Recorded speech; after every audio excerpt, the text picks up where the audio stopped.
Lutter contre le réchauffement climatique est devenu un problème planétaire.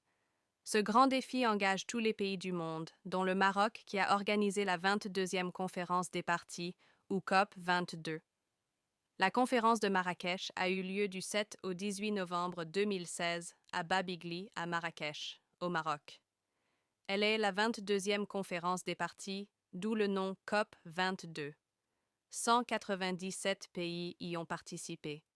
Cette conférence s'inscrit dans la continuité des sommets mondiaux qui ont été pensés par l'Organisation des Nations Unies à la suite de l'adoption du protocole UN de Kyoto en 1997, qui engage les pays signataires à réduire leurs émissions totales de gaz à effet de serre à un niveau inférieur à 5% sur la période allant de 2008 à 2012. C'est le Maroc qui a organisé la COP 22. Cela lui permet de mettre en valeur ce qu'il a déjà fait pour le climat. Cette conférence est celle de l'innovation. On trouve de nouvelles solutions pour s'adapter au changement climatique en cours. On accomplit des efforts pour atténuer ses effets. C'est aussi l'occasion de développer de nouveaux outils pour y faire face. Le texte qui a été adopté par les délégations des 197 pays pose les avancées suivantes.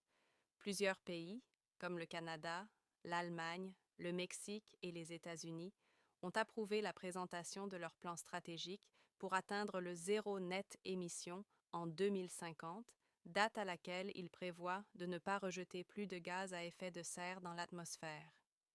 48 pays en développement ont fait serment de produire, aussi vite que possible, uniquement des énergies renouvelables. 11 États supplémentaires ont ratifié l'accord de Paris sur le climat, dont l'Australie, l'Italie, le Japon, le Pakistan, la Malaisie et le Royaume-Uni.